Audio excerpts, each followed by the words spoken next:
Muy buenas tardes, soy Ángel Rafael Martínez Alarcón en Historias de Jalapa.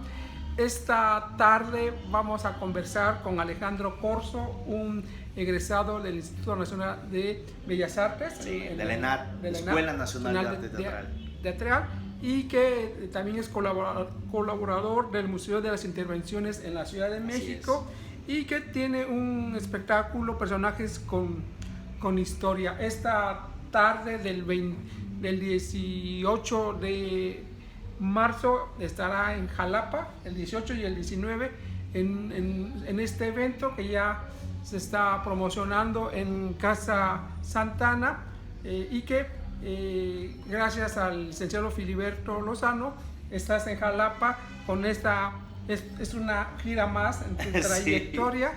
Estás en la ciudad que vio nacer a 4 presidentes de la República: a López de Santana, a Joaquín Herrera y Herrera, a Sebastián Lerro de Tejada y a José Echeverría. Alejandro, ¿por qué irnos a los personajes de la historia de México? Cuenta, ¿cómo nace este proyecto? Bueno, como actor, mi campo laboral, por así decirlo, mi campo de creación, pues me ha permitido hacer muchas cosas, desde teatro hasta televisión y algo de cine. Y en esa búsqueda de poder interpretar personajes, pues llegué de pronto a tener la oportunidad de representar a Benito Juárez. Así empecé representando a Benito Juárez. ¿Es tu peinado que ahorita te vemos? No, bueno, este es el peinado del personaje. Sí. Efectivamente, este es el peinado del personaje. Yo llegué precisamente en el 2009 al Museo Nacional de las Intervenciones, invitado por el historiador Raimundo Alba, que colaboraba en ese entonces en el Museo Nacional de las Intervenciones, que está ahí en la Ciudad de México, en la delegación Coyoacán, para representar a Benito Juárez. Como todo actor, pues mi compromiso era, bueno, si voy a representar a un personaje de tal importancia... Pero eres un Juárez muy alto, ¿no? Muy alto, casi muy alto. Europeo. Pero fíjate que no, bueno... Porque Juárez creo que medía unos 50. 1.37 de estatura. Tenía, hay quienes se debaten con la estatura de Juárez, pero tenía probablemente 1.37 de estatura, ni siquiera el 1.50 llegaba. Pero creo que la ficción... Y como actor, creo que es lo bonito de este trabajo. Yo cuando trabajo con el público, particularmente con el público infantil, a quienes les gusta echar a volar la imaginación, les digo, bueno, es que estoy saliendo de los libros de la historia y los tiempos actuales y el clima actual, sobre todo en la Ciudad de México, que es fresco también, aquí en Jalapa es fresco, me estiró. Entonces me estiró y pues yo no tenía este tamaño, yo era realmente pequeñito, pero bueno, al salir de los libros de historia, que es donde regularmente vivo, les platico yo a los chicos y al público en general, pues hizo que mi cuerpo se estirara. Pero sí, es parte del discurso decir esto que mencionas, que o sea Juárez... Que ¿Eres un Juárez fifí? No. No, soy un Juárez alto, un sí. Juárez alto y creo que con todas las características que Juárez tenía en esa época, principalmente su origen indígena, su color de piel morena y su cabello, aunque yo tengo el cabello un poco ondulado, chino, casi chino, pero el cabello de Juárez era así todo lacio. ¿Sabías que estuvo aquí preso? Sí, aquí en Jalapa, un breve tiempo, sí.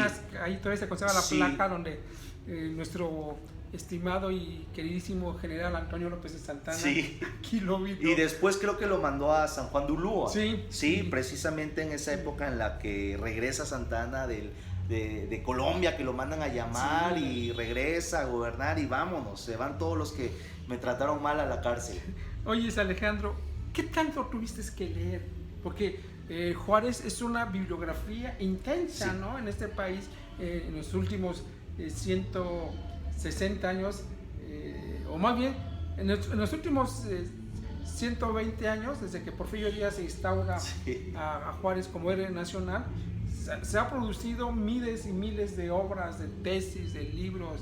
¿Qué tanto leíste? Mucho, pero algo, y lo decía hace un momento que platicaba con la gente, algo que me ha permitido a mí enriquecerme del personaje de Juárez es la propia gente que hace preguntas. Claro. para poder yo entender lo que es Juárez, me involucro en los libros, me involucro en la información que va surgiendo día con día y en los cuestionamientos que la gente hace.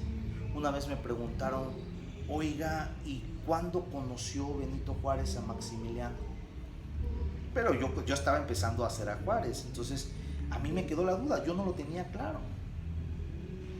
Me pongo a investigar y resulta que Juárez, pues la primera vez que conoció a Maximiliano fue estando él muerto. Sí, Alejandro, el historiador, tiene una conferencia de cómo va Maximiliano, va Juárez con Sebastián Retejada de Morbosos. Exactamente, para ver el cuerpo. Y como narran, por ejemplo, historiadores como Paco Ignacio Taibo II, que cuentan como versiones, digamos, un poquito muy coloquiales, ¿no? Como muy coloquiales. Yo creo que este personaje lo que tiene es eso, es la oportunidad de acercarse a la gente a partir no de lo oficial, sino de lo humano. Lo oficial fue muy... Porfirio Díaz fue muy tajante en 1906, cuando en el centenario, ¿no? De Juárez. Sí, así como que crear el santo laico, ¿no? Exactamente. Creo que como actor tenemos la responsabilidad de buscar, de investigar, pero yo reconozco que lo que tengo hoy como personaje es lo que a lo largo de las presentaciones se ha enriquecido. Preguntas a las que sinceramente yo en su momento les encontraba respuesta, pero que me han movido a mí para poder buscar e investigar. Yo te voy a confesar, como profesor alguna vez de la UPN, se me ocurrió decir una barbaridad y casi me fusilan. ¿Qué dijiste? El Juárez adolescente sale de su pueblo por zoofílico. Ah, caray. Y casi los maestros me matan, ¿cómo? Pero lo dijiste sí, por... Sí, digo, la zoofilia es una práctica en el campo. En el campo, bueno, sí. Adolescente, a lo mejor el tío tuvo miedo y me lo... Pues sería interesante encontrar una fuente que lo avale, por lo menos, porque resulta, por ejemplo, yo lo interpreto a Emiliano Zapata también, y está esta rumorología que Emiliano Zapata era homosexual y que tuvo sus encuentros. De la cintura para abajo. De la cintura para abajo, exactamente. Entonces, muchos se escandalizan. Hay una novela de Pedro Ángel Palou que es una historia, es novela, sí, una novela histórica que narra su encuentro precisamente con Nacho de la Torre. Exactamente, pero justo, todo cabe. ¿Por qué? Porque eran seres humanos. Yo les decía a mis alumnos esta misma pregunta me la hicieron ayer mis alumnos en el bachillerato. Y bueno, lo que Zapata haya hecho debajo de las sábanas, bien disfrutado. Pero lo importante es el personaje, ¿no? Por ejemplo, Benito Juárez con Margarita. Esta historia es muy bonita. Sí. Como él la conoce casi teniendo 20 años y ella siendo una bebé. Y cómo después terminan casándose, llevándole él 20 años de edad. Y yo entiendo, ya después investigando, porque también creo que ella era hija adoptiva del matrimonio. Sí, era hija adoptiva. Porque la sociedad... Benito Juárez, cuando llega a la ciudad de Oaxaca, llega a los 12 años de edad, llega a pedir trabajo. Su hermana Josefa trabaja con la familia Maza y trabaja de peón, limpiar las caballerizas y todo eso, y ahí va creciendo y se va forjando. Y como hay quienes dicen 18 años, hay quienes dicen 20 años, llega Margarita siendo adoptada por don Antonio Maza y su mamá, que era doña Petra Parada, así se llamaba su madre. Digo, resultaría como descabellado pensar que Benito Juárez se enamoró de ella siendo una bebé, pero la vio crecer. La convivencia. Y luego en aquella época se acostumbraba que tenían que casar, pero como ella era hija adoptiva, no podían casarla con cualquiera. Entonces no cualquier familia aceptaba a Margarita como esposa porque era ella hija adoptiva de la familia Maza. Entonces, como estaba ahí Benito Juárez, llevaban buena relación, pues prácticamente le dijeron a Benito Juárez, o Benito Juárez alzó la mano y dijo, pues si quieren yo la de esposo. Y ya estoy abogado. Y ya soy... Eso que mencionas es interesante porque, claro, no la casaron con el Benito Juárez mayordomo, con el Benito Juárez sirviente, efectivamente. Ya Juárez había estudiado en el seminario de pequeño, ya Juárez había estudiado en el Instituto de Ciencias y Artes de Oaxaca, y ya Juárez para 1843, que fue cuando se casaron, ya era abogado y ya era un político medianamente reconocido en Oaxaca. Sí. Entonces estuvo bueno por la familia. Sí, digo, no la podemos casar con un apellido, digamos, importante por su naturaleza de hija adoptiva, pero la podemos casar con Benito Juárez, que ya está siendo un personaje importante en la política oaxaqueña. Yo sostengo que Juárez, estamos en el 150 aniversario de su fallecimiento, 18 de julio. Yo entiendo que Juárez, él muere de amor, como la niña de Guatemala. Sí, cae en una depresión terrible. Muere año y meses después de Margarita. Ella fallece en enero del 71. Sí. Y él fallece el 18 de julio del 72. Sí, creo que lo narra Guillermo Prieto en sus memorias. Sí. Él dice, narra cómo fue el funeral y cómo la nación, o en ese entonces, la nación pequeña que existía en aquella época, pues sí, siente el pesar, valga la expresión, por la muerte de Margarita, y narra que Benito Juárez ya no tenía ganas de nada, que estaba desanimado. Porque fue un matrimonio muy compactado, sí. La Margarita sufriendo, apoyando al marido, se había que exiliarse, ella se iba a Nueva York con los hijos, había que enterrar a la hija en Veracruz, en el primer panteón civil, se entierra. Entonces creo que es un complemento ahí fundamental. Sí, quienes, digo, muchos años después empezó a tomarse en cuenta, digamos, todo este involucramiento de la mujer en la política, en el voto de la mujer, se dio hasta muchos años después, pero Margarita sí se considera como un brazo político, no solo personal, sino político de Benito Juárez. Sí, era como su brazo derecho, sí era su apoyo importante para muchas decisiones que él tenía que tomar. Entonces, si bien todavía seguía siendo en aquella época el papel de la mujer detrás del hombre, pues así lo ha manifestado la historia, Margarita sí se caracterizó por ser, pues, un acompañante importante para Benito Juárez. Oye, y todo el intercambio epistolar entre ellos. Es bonito, ya que mencionas lo de Nueva York, como ella le narra, por ejemplo, cuando sus dos hijos varones menores fallecen.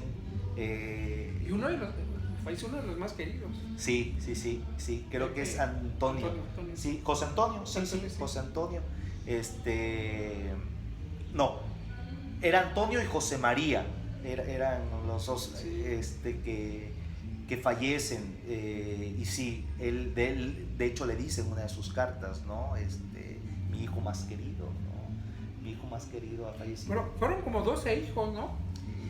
Sí, hay la mitad sobrevivió y la mitad murió. Sí, hay quienes dicen que con Margarita tuvo 11 hijos, de los cuales 3 fueron varones. Hay quienes dicen que fueron 12.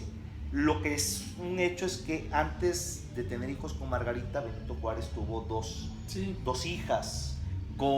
Se me va el nombre, se apellida, se me va el nombre de la mujer con la que Benito Juárez tuvo, pues es que él sí tuvo él amaba, él se enamoraba, él tenía deseo. Era un hombre de carne y hueso, ¿no? Exactamente. Por ejemplo, yo platicaba en la mañana que a él le gustaba bailar polka, por ejemplo. Bailaba polka y dicen que era buen bailador de polka. Se echaba sus el jerez, le gustaba mucho. Y sí, quiso mucho a sus hijos también. Y Margarita adoptó a sus hijas mayores, Benito Juárez. Sí, se le murieron varios. Se le murieron estos 2 hijos varones y creo que se le murieron 2 hijas también a temprana edad, pues, en aquella época. Sí, el nivel de vida era... Sí, efectivamente. Oye, ¿y has ido al Archivo General de la Nación a a rastrear. He ido, pero no he tenido la oportunidad de investigarle así del fondo, exactamente, el Fondo Juárez. Sí, pero bueno, es enriquecedor todo lo que está ahí en el Archivo General de la Nación, porque hay datos no solamente, pues hay datos de todo. Hay datos de todo. Sí, y bueno, Veracruz está bien vinculado a Juárez, ¿no? Sí, capital de la República. Sí, pues dicen que aquí, ¿no? Creo que se publicaron en Guanajuato, pero desde aquí salieron las leyes de reforma de Juárez, sí, de Juárez, desde aquí en el puerto, que fue donde él se instaló. Y tener que ver que entre Jalapa y Oaxaca hay una enemistad interesante. Juárez contra Santana, Lerdo contra Porfirio Díaz. Entonces, los dos jalapeños y los dos oaxaqueños. Exactamente. Sí. ¿Y qué otros personajes has interpretado? Yo tengo oportunidad de representar a Emiliano Zapata, a Vicente Guerrero, a José María Morelos y Pavón, y también ahí en el Museo Nacional de las Intervenciones, hace 3 años representé a Huitzilopochtli, el guía de los mexicas hacia la Gran Tenochtitlan. Y de estos personajes, ¿cuál es el que te ha sido más problemático? Bueno, si hablamos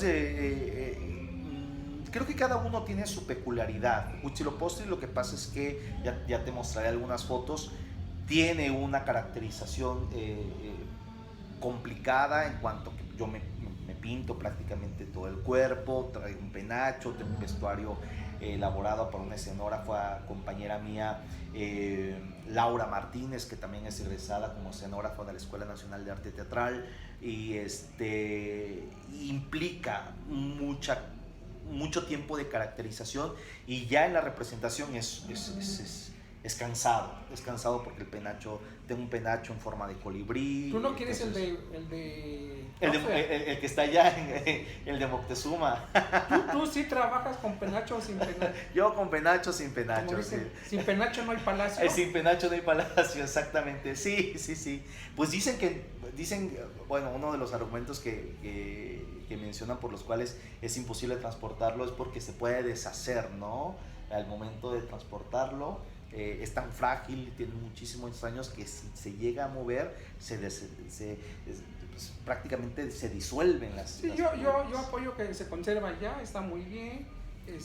Porque tenía que pedir el penacho, tenía que pedir perdón a los pueblos que sometieron en ese momento los aztecas, ¿no? Sí, digo, ahí también hay muchas historias de los mexicas que generó mucha enemistad con muchos pueblos que efectivamente fueron sometidos, pues fueron creciendo. Estaba la Triple Alianza, ¿no? La llamada Triple Alianza. Que pidan perdón y ya que. Y de pronto de la Triple Alianza los mexicas dijeron, pues ya nosotros nos empoderamos y sometemos a los demás. Sí, digo, y yo creo que eso es lo bonito de la historia y lo bonito de poder tener la oportunidad de contar, de interpretar estos personajes. Pues los mexicas no eran todos santos, y aportaron también muchísimo para la civilización de aquel entonces. Juárez, por supuesto, hoy es uno de los principales, quizá el principal personaje del país, pero también tuvo sus bemoles, tuvo sus errores. El propio Santana, que hoy está, pues sí, prácticamente satanizado. Hablando de los tiempos actuales de la pandemia, ya se me fue sanitizado, pero le falta. Creo que tanto a él como a Porfirio Díaz les faltará sanitizarlos, ¿no? Limpiarlos un poco para que la gente no los tache de malos per se, sino que realmente entienda, bueno, ¿qué hicieron estos personajes para que el día de hoy sean señalados y así que como nunca los malos de la solo? Claro, tuvieron ahí exactamente. sus aplaudidores, sus aliados y sus enemigos. Oye, y hablar de José María Morelos y Pavón, que para mí, como historiador, yo lo considero es el auténtico padre de la patria.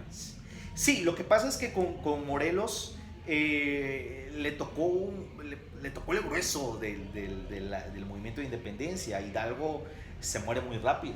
Hidalgo lo mueren muy rápido, lo ejecutan en el 11. Sí. A mí Hidalgo, a mí me da la sensación que se fue a desfogar el cura reprimido, ¿no? Que salió a echar balas y a coger gachupines. Sí, definitivamente así fue. Esta primera etapa de la independencia, del movimiento de independencia, fue así. Fue una etapa de desquite, de sacar y saciar toda la, pues todo lo que el pueblo tenía adentro. Entonces, Hidalgo lo único que hizo fue hacerse un lado, y vemos el ejemplo de la Alhóndiga de Granaditas, que lo que pasó fue una masacre de españoles. Lo que decía la gente es: tenemos palas, tenemos fusiles, tenemos machetes, tenemos la oportunidad de vengarnos, pues vámonos.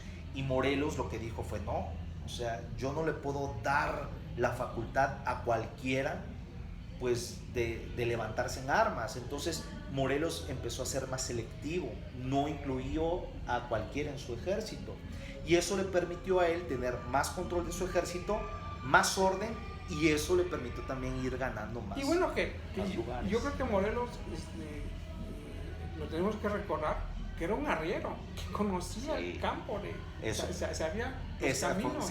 Fue una gran ventaja para él, conocer, cuando él empezó a ser cura ahí en Cuaracuaro, ya desde antes, pero cuando empezó a ser cura, ganaba como cura y ganaba como arriero, vendiendo y conociendo varios lugares, ¿sí? Y antes, cuando estudiaba ahí en Apatzingán, a eso se dedicaba, a la arriería, sí.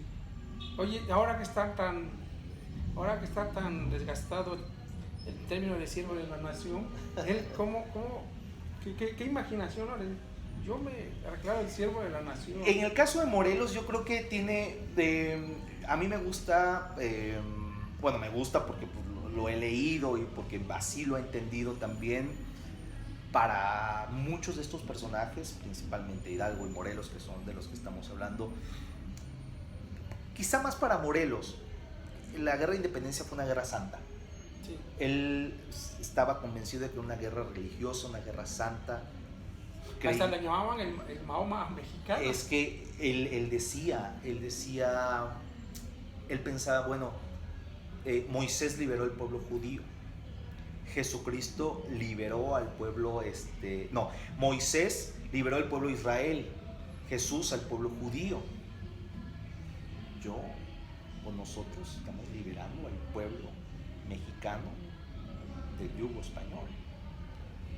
Cuando a él le dicen en el Congreso, como todos los políticos, ¿no? Que él da a conocer los sentimientos de la nación, y los pocos diputados ahí del recién creado Congreso de la Anáhuac, que fue nombrado, lo aplauden, le dan vivas, le hacen la barba, le dicen: usted va a ser Su Alteza Serenísima, usted lo nombramos Su Alteza Serenísima. Él, consciente de que su lucha es equiparable a la lucha de Jesús y a la lucha de Moisés, y que el propio Jesús se hizo llamar Cordero de Dios, o sea, un Cordero de Dios, no era más, y él dice: no, pues a mí no me den cargos de Ilustrísima y de Serenísima y de Alteza, yo soy un siervo.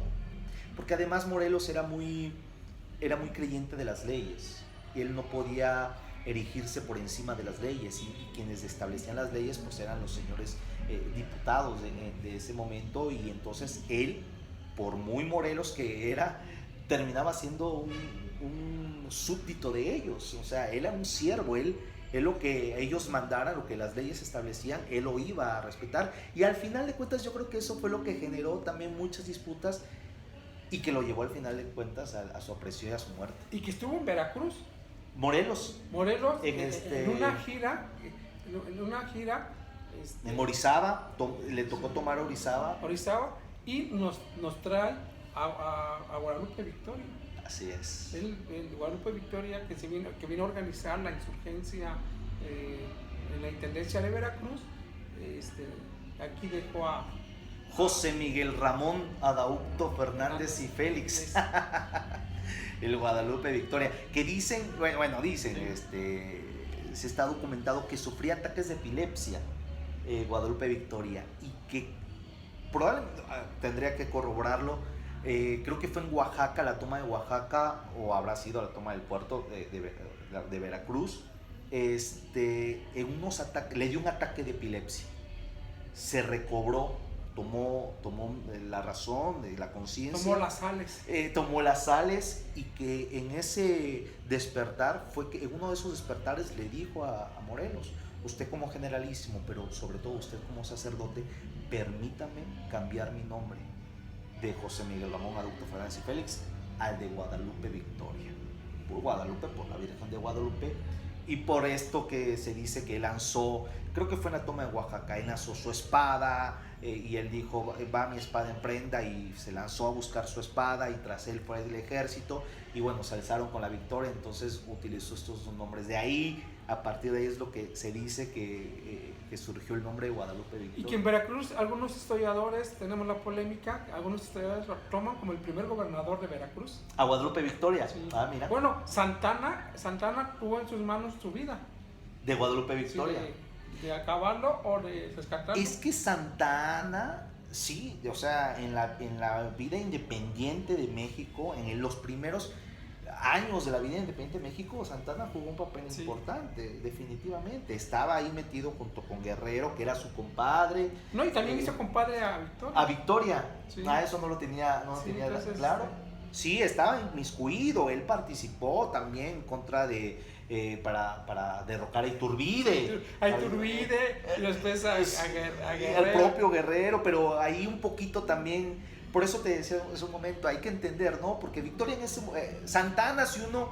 Yo, por ejemplo, leo la historia de Santana en esa época, a mí me cae bien. Sí. A mí me cae bien Santana, digo, pues es que... Santana es pesado después de la pérdida del territorio nacional, ¿no? Sí. Ya cuando lo hacen dictador... Sí, yo creo que ahí... Pero lo mismo pasó con Juárez, o sea, yo creo que ahí... no sé, hay como una visión, Y nunca dijo que estuvieran cansados. Exactamente. Ni escribieron a la mitad del camino. Ellos.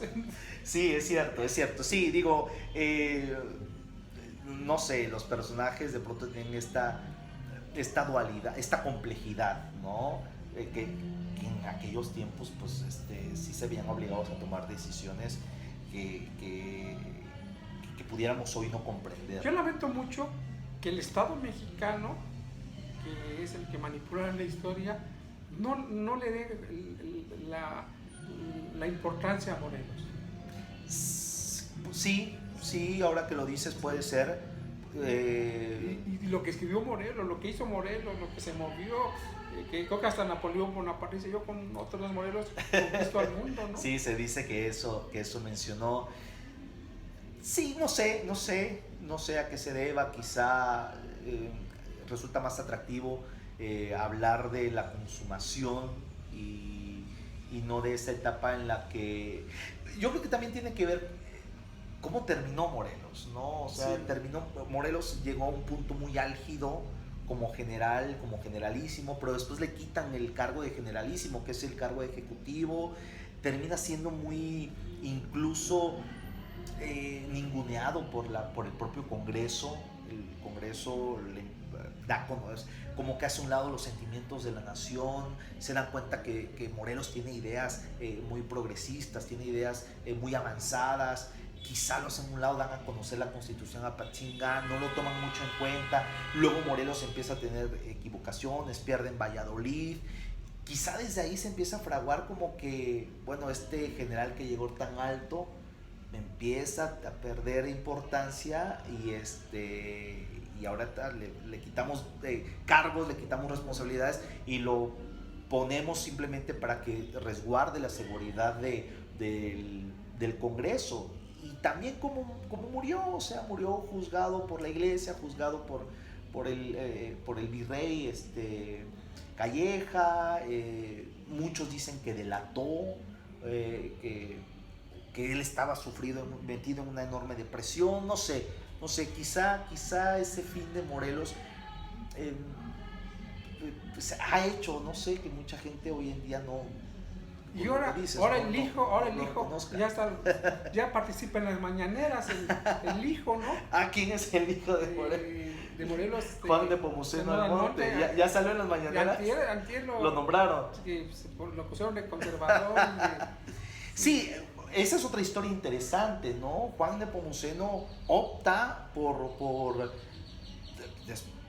y es una persona estudiada, él estudió en Estados Unidos, preparada, él participó como niño en la guerra de independencia junto con su padre, pero como conforme va creciendo él decide, bueno, yo tengo una idea, un pensamiento conservador, yo apoyo una monarquía en el país, yo no estoy de acuerdo en Benito Juárez, yo apoyo a que a que la comisión que está en Europa traiga a un monarca europeo, pero... Por cierto, Maximiliano se hospedó aquí en una casa de aquí junto en 1865, ¿Ah, sí? cuando estuvo aquí una semana. Es que él llegó acá, él llegó a Veracruz. Sí. Su barco llegó en Veracruz, sí, junto con Carlota Amalia. Y otro personaje que ahora resulta que el año pasado le tuvimos que agregar un adjetivo, el afrodescendiente de Vicente Guerrero.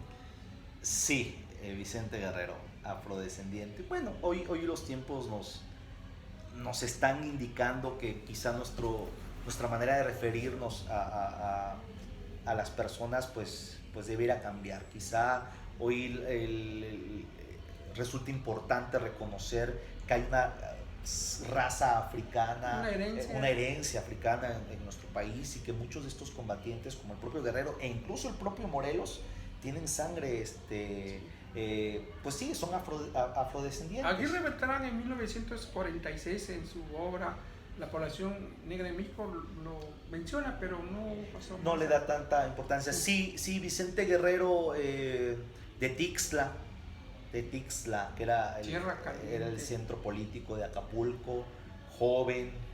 Él pues él conoce a Morelos, o más bien Morelos lo conoce a él y lo jala siendo relativamente joven, no rebasaba los 30 años de edad, crespo de cabello, muy coloquial en su forma de hablar, costeño, ¿no? Costeño, y que llegó a la presidencia de la República y que como presidente, aunque duró muy poquito, fue duramente criticado. Sí. Por sus modales, por su aspecto, por su forma de hablar. Y le tuvieron que dar salida como una enfermedad mental, así como el del Perú ahora, ¿no? Es un poco, sí, digo, meternos ya en terrenos políticos implica mucha responsabilidad, pero es a veces inevitable. A mí me interesa y me impacta el Guerrero negociador. Sí. En 1821 el intercambio epistolar con Agustín Iturbide. Sí. Y que le da la confianza a Iturbide, ¿no? Sí. Le cree a Iturbide. Así es. Y le da toda la potestad para erigirse como el libertador Iturbide. Y que Iturbide, otro personaje maravilloso, que Iturbide, pues Iturbide, yo creo que, por ejemplo, cuando Iturbide y Guerrero negocian, se dice que Iturbide decía, no, pues yo quiero una monarquía, yo quiero ser emperador. Entonces que Guerrero termina cediendo, ¿no? Y que Guerrero le dice, está bien, pero que sea una, ¿cómo llamarlo? Una monarquía constitucional. Constituyente, exactamente. Sí. O sea, sí, pero que se haga un congreso constituyente para que se haga una constitución. Y que, pues dicen también que lo que pasaba es que este congreso hacía todo, se metía en todos los negocios de Iturbide como emperador, pero nunca hizo una constitución, y que Iturbide enloqueció y dijo, a ver, ustedes no están haciendo nada, se me van.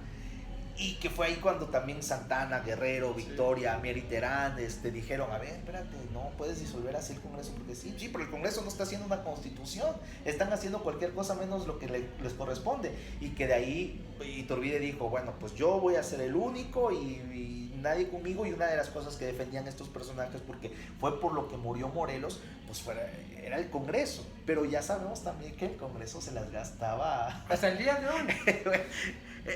Eso es lo que vamos a conocer en los personajes. Sí, hay muchas similitudes. Lo que decías, que me parece interesante, cómo Guerrero fue juzgado y lo inmoral, creo, no recuerdo bien, pero lo tacharon de loco. Sí, bueno, el mismo proceso electoral.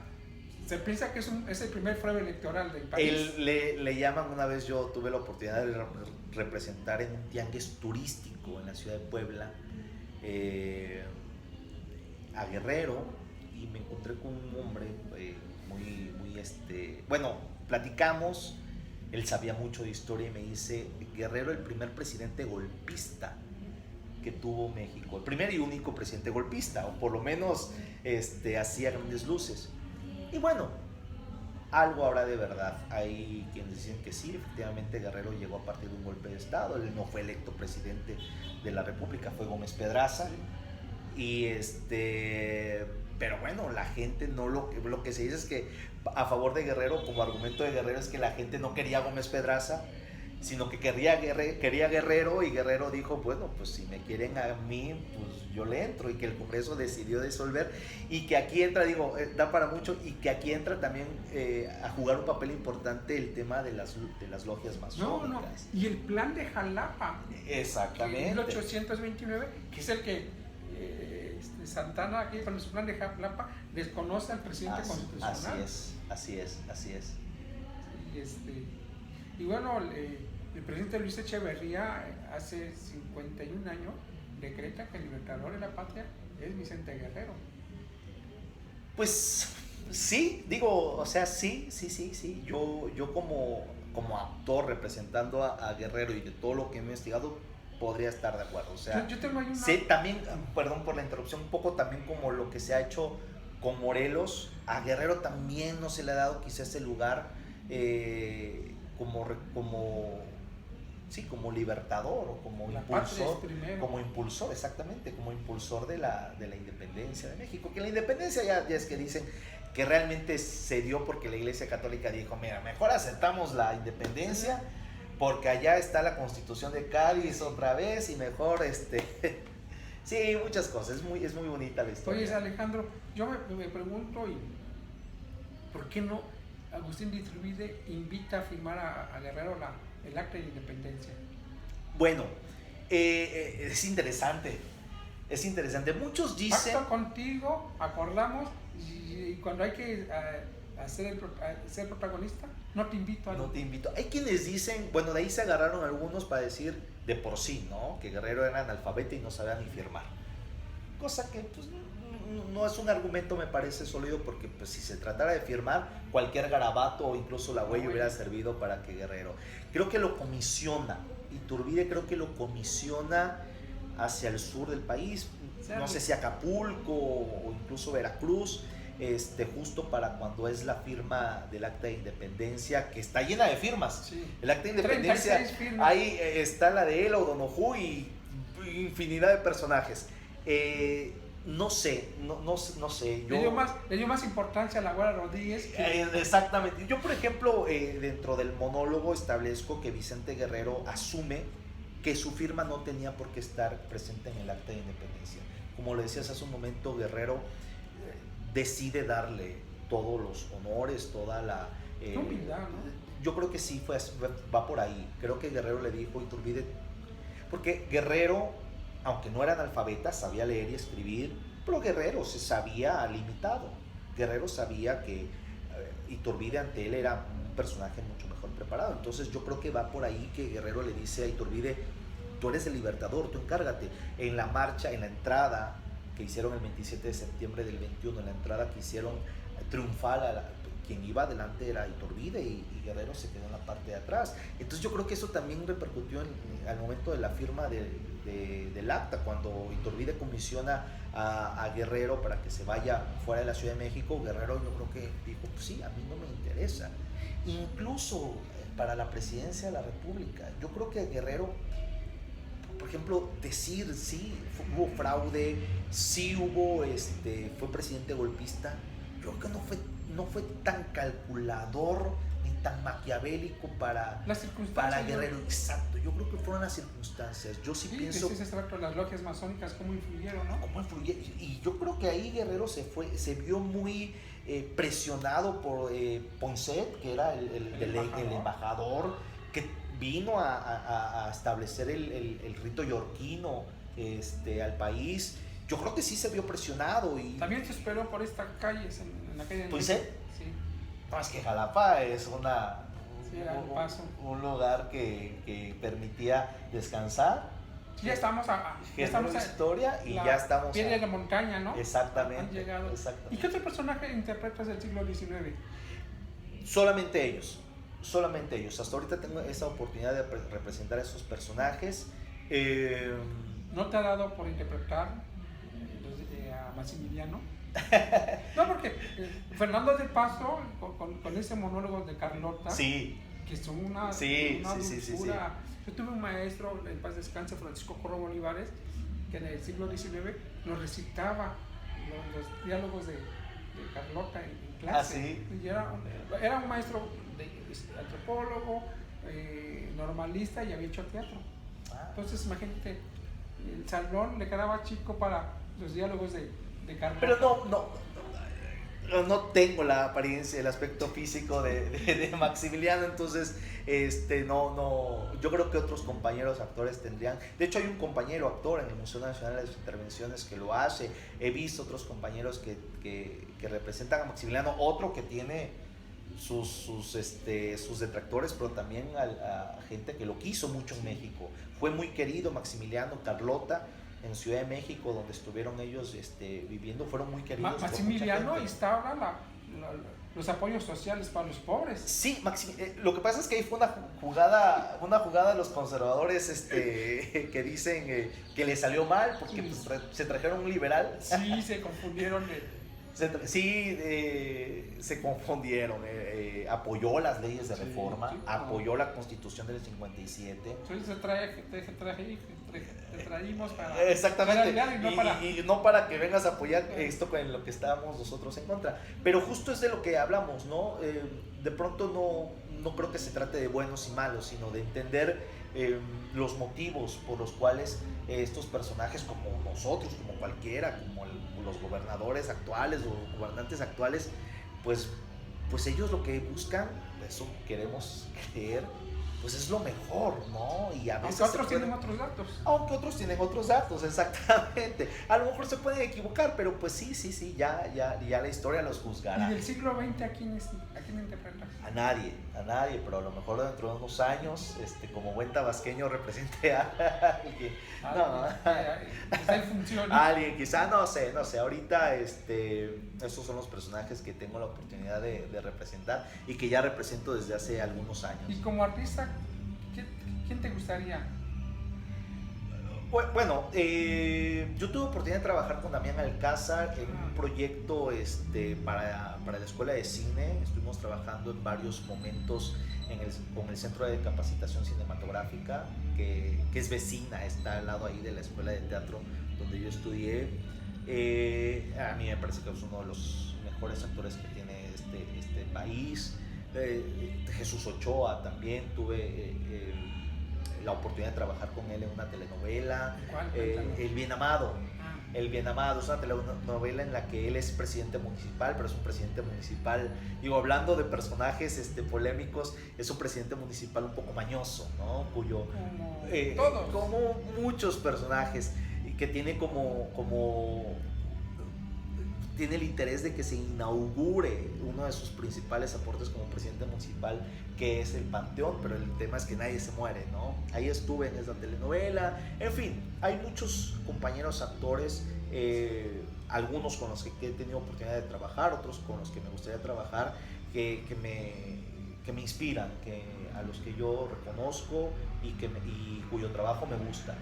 Yo trabajo en teatro, trabajo en televisión, es parte de mi trabajo, es parte de mi trabajo, es un trabajo me ha dejado mucho aprendizaje. ¿Sales al interior de la República seguido? Sí, el año pasado presenté precisamente a Emiliano Zapata, en noviembre hicimos un recorrido por las calles del centro histórico de Villahermosa. ¿Qué tal es interpretar a Emiliano Zapata? Bien, otro personaje con muchísimas cosas, sí, ¿no?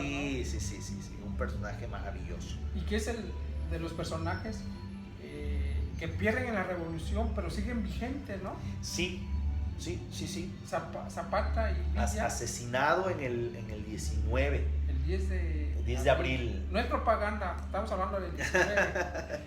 Sí, en 1919 es asesinado Emiliano Zapata, joven, a sus 39 años de edad, Nos presentamos en Villahermosa con este personaje, también nos presentamos con Vicente Guerrero también en Villahermosa. Hace poco, la semana pasada, tuve oportunidad de presentar a Morelos para una escuela en el Museo Nacional de las Intervenciones, que está retomando nuevamente. Digo, la pandemia nos paró durante prácticamente 2 años. ¿Qué hiciste en estos 2 años? ¿Qué leíste? Bueno, hay una novela que a mí me gusta mucho, que es Ensayo sobre la ceguera, de Saramago.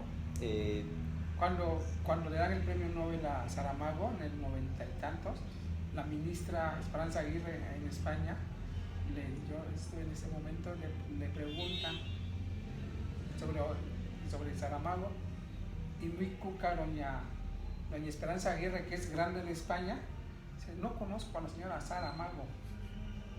Y al otro día en Madrid, no hay esperanza en la educación, algo así. Un poco como lo que pasó con nuestro expresidente, sí, Vicente Fox, sí. ¿no? Yo creo que ese tipo de errores se vale.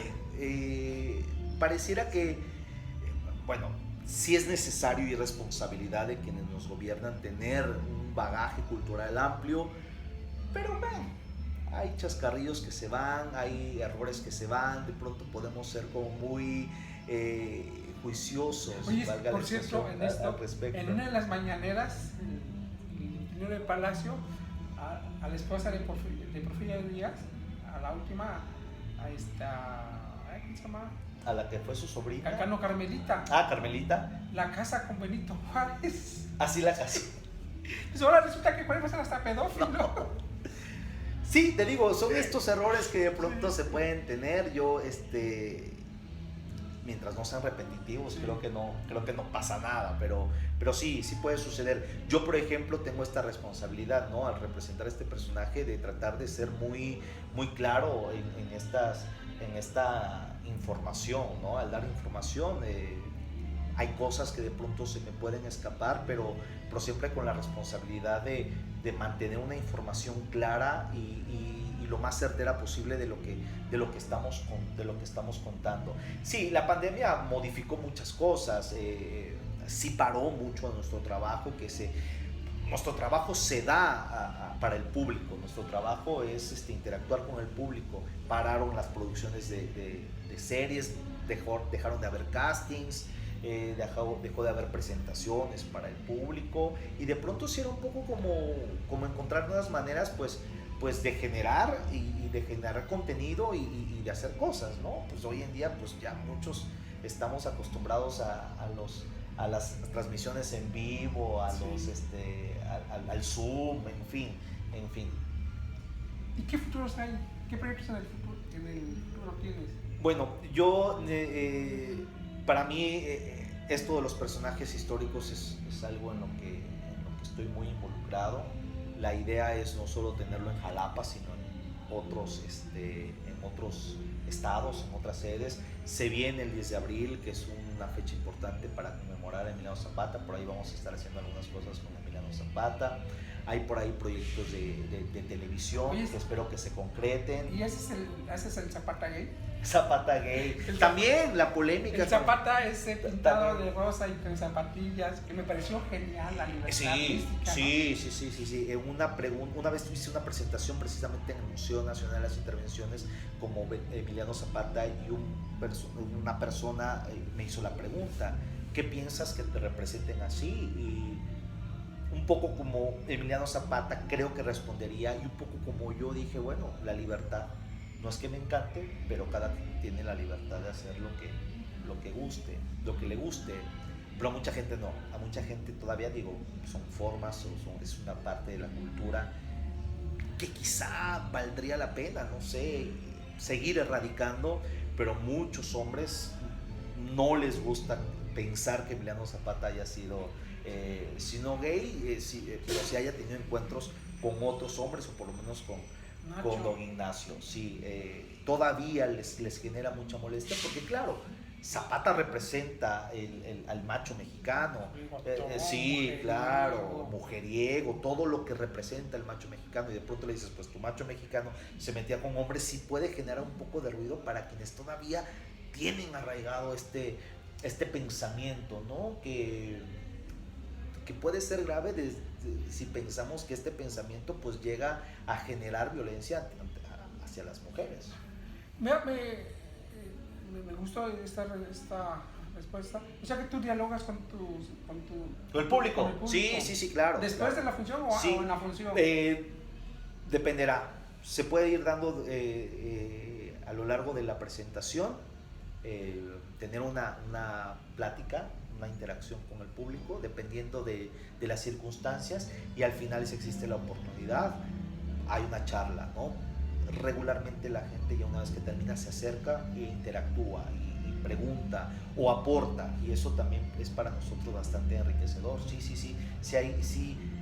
yo procuro tener un diálogo desde el personaje, ¿no? Hay quienes me juzgan y hay quienes, por ejemplo, Juárez, que tiene muchos detractores, hay quienes me dicen cosas, pues es que tú estuviste en contra de los indígenas y tú hiciste leyes en contra de los indígenas. O le manchó el traje a mi general López de Santana cuando le sirvió en el instituto en Oaxaca. Y eso sí molesta, que el ciudadano presidente de la República, el excelentísimo Antonio López de Santana, le hayan eso sea pero sí se lo manchó. ¿Quién sabe? Pero fue su mesero, sí le sirvió. Él, como estudiante del Instituto de Ciencias y Artes de Oaxaca, recibió a Santana, y Santana en aquella época, jalapeño, sí, jarocho, criollo, presidente, había sido un mamón de primera. No, y era héroe de guerra. Sí, Santana, ya era benemérito. Santana no era cuando llega, yo como estudiante, de pronto llega un personaje como Santana, digo, pues que todavía no me estoy preparando, estoy a punto de recibirme como abogado, estoy estudiando todavía, lo veo y digo, pues es que esta es una personalidad. Y sí, como estudiante, Juárez tuvo la responsabilidad de atender y de servirle de comer a Santana. Y es muy curioso porque pues años después el propio Juárez rechaza a Santana entrar a Oaxaca, sí, con la guerra con los Estados Unidos. Sí, yo recuerdo, coincidió, yo veía a Diego Fernández de Ceballos altísimo, y cuando vine a Jalapa, ese es tu tamaño, el viejo, ¿no? Bueno, oye, podemos hacer un pequeño análisis de los Juárez que se han representado en el cine, en las telenovelas, el carruaje, todos esos Juárez que Televisa nos ha... Bueno, nos presentan a un Juárez que creo es como Juárez quiso mostrarse ante el mundo. Un Juárez serio, un Juárez sin expresión, un Juárez que hablaba de corridito, ¿no? monótono en su discurso, y digo, bueno, no creo que no haya sido así, pero pues no nos mostraban al Juárez que comía, que bailaba, que bailaba, exactamente. Y yo creo que eso ha reforzado un poco esta idea, ¿no? Las telenovelas,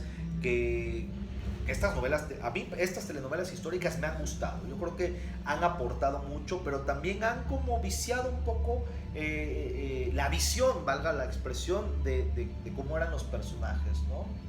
Yo creo que son atinados, pero todavía se siguen ciñendo al personaje de piedra, al personaje de bronce, intachable, y la oportunidad que yo tengo es mostrarle a la gente pues el Juárez que ríe, que muestra sus dientes. Por ejemplo, no hay ni fotos, de las pocas fotos que existen, ni ningún retrato de Juárez mostrando sus dientes, ¿no? Por ahí decía... Oye, hay una caricatura que me fascina, besándose con Sebastián Lerdo de Tejada. ¿Ah, sí?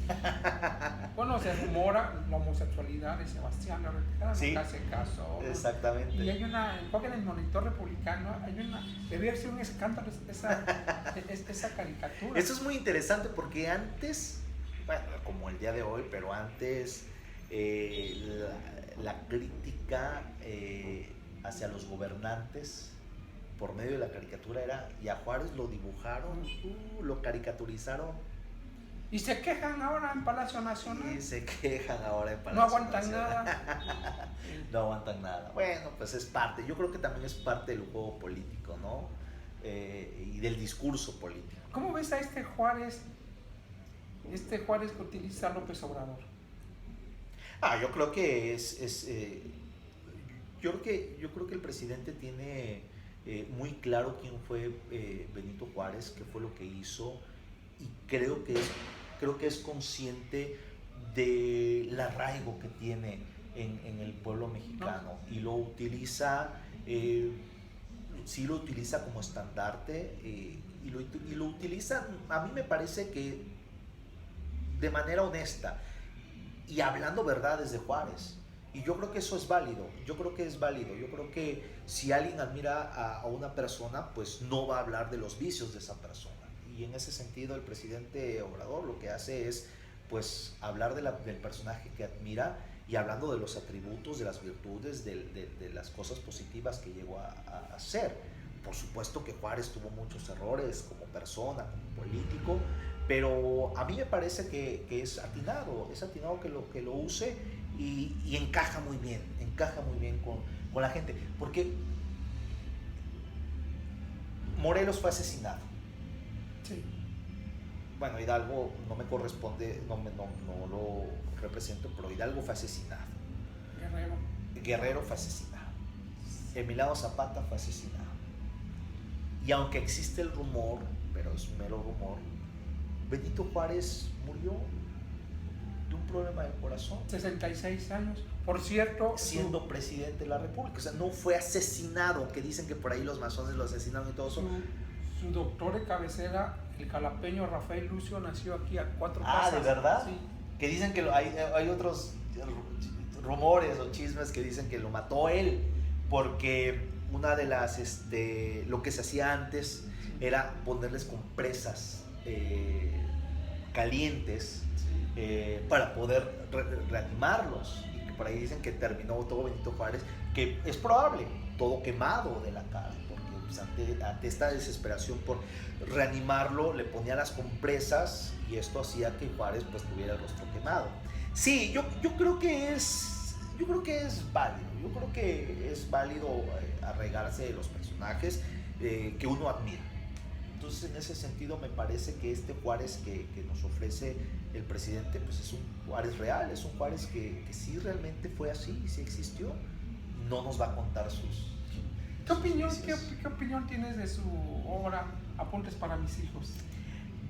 Es interesante porque se da la oportunidad de narrarles, como pocos padres creo, de dejarles un legado a sus hijos, de decirles, a mí me pasó esto, yo crecí en tal lado, salí a los tantos años se me fue el nombre de donde es Juárez, San Pablo Guelatao. De San Pablo Guelatao, para llegar a la ciudad de Oaxaca. Pues es un instrumento valioso y narrado de manera muy clara y sin tanta elocuencia en cuanto a su discurso. Me gusta, es un... No, yo creo que están tocando, a ver, permítanme. No sé si es Philly.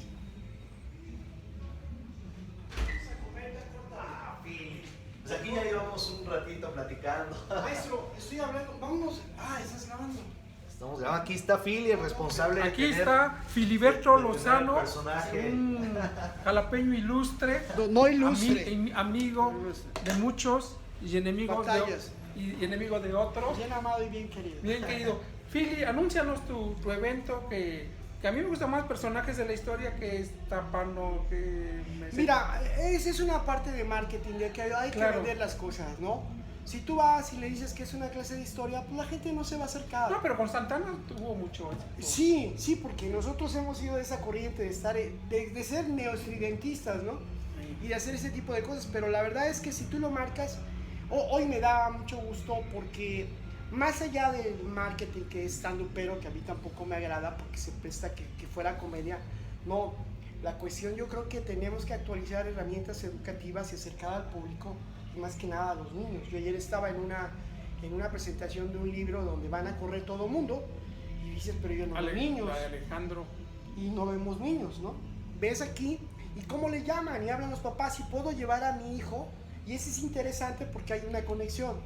Yo creo que esa parte también molestó mucho, el show teatral y todo, a la comunidad sectaria de los que tenemos aquí, que no son capaces de hacer nada, que reciben lana y que no hacen nada más que una crítica, ¿no?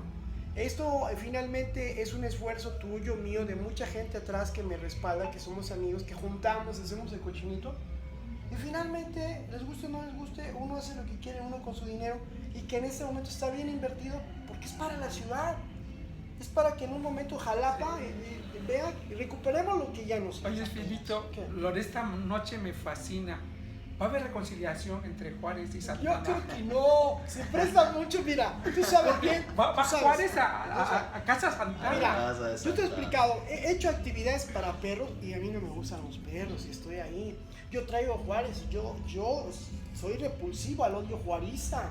Y más hacia lo jalapeño me duele, ¿no? Sí. Entonces, le manchó el traje a mi general López de Santana. No, espérame, yo esperaba que él llegara con su atuendo originario, del pueblo originario, y sale medio afrancesado. ¿Tú lo quieres de taparra? O sea, No, pero es que por lo que se lo vamos a ver de levita. ¿Cómo es? Con una plática muy amena de cosas que en un momento, como ser humano, exhibe errores, exhibe defectos y lo que afecta a todo el mundo, al poder, ¿no? Eso no ha cambiado. Este Juárez que viene esta noche a Jalapa está en el marco del 150 aniversario de su... Sí, claro, que no me tocaba a mí. ¿Te parece que Producciones Pritlahua traía a Batman, no?